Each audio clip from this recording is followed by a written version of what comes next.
எடுங்க. நம்ம project topic வந்து ஹார்ட் பீட் சென்சார். இப்போ ஒரு பேஷண்ட் வந்து அப்நார்மல் கண்டிஷனுக்கு போயிட்டாங்கன்னா நம்மளுக்கு வந்து டாக்டருக்கு வந்து மெசேஜ் வந்து இன்டிமேட் பண்ணிக்கிட்டே இருக்கணும். அதுக்கு தான் நம்ம இந்த ப்ராஜெக்ட் வந்து பேஸ் பண்ணுறோம். இப்போ வந்து ஜிஎஸ்எம் மூலியமாக தான் டாக்டருக்கு வந்து மெசேஜ் சென்ட் ஆகும். இப்போ வந்து நம்மளோட ப்ராஜெக்டில் வந்து நார்மல் கண்டிஷன்லையும் அதாவது லோவர் லிமிட்லையும் அப்பர் லிமிட்லையும் ஃபிக்ஸ்டாக வந்து நம்ம வந்து பல்ஸ் வந்து ஹார்ட் பீட் ரேட் வந்து நம்ம வந்து ஃபிக்ஸ் பண்ணி வச்சுருக்கோம்.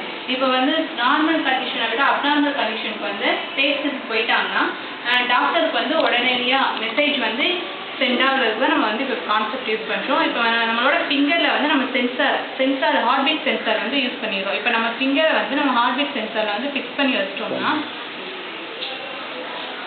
இப்போ என்னோட ஹார்ட் பீட் வந்து அப்நார்மல் கண்டிஷனில் இருந்துச்சுன்னா மெசேஜ் சென்ட் ஆகும் டாக்டருக்கு. எப்படின்னா ஜிஎஸ்எம் மூலியமாக டாக்டருக்கு வந்து மெசேஜ் சென்ட் ஆகும். இல்லை சென்டிங் மெசேஜ்னு சொல்லிட்டு டாக்டரோட நம்பரையும் நம்மளோட நம்பரையும் கம்பைன் பண்ணிடணும். நம்மளோட மெசேஜ் அதாவது நம்மளோட ஹார்ட் பீட் ரேட் எவ்வளோன்னு சொல்லிட்டு டாக்டருக்கு வந்து டைரெக்டாக வந்து மெசேஜ் வந்து சென்ட் ஆகும். இப்போ டாக்டருக்கு வந்து மெசேஜ் வந்து சென்ட் ஆயிடுச்சு. இதுதான் நம்மளோட ப்ராஜெக்ட். அவங்க அப்நார்மல் கண்டிஷனில் போயிட்டாங்கன்னா அவங்களுக்கு வந்து உடனடியாக டாக்டருக்கு வந்து மெசேஜ் வந்து இன்டிமேட் ஆகிடும். ஃபோன் மெசேஜ் பார்க்குறோம்.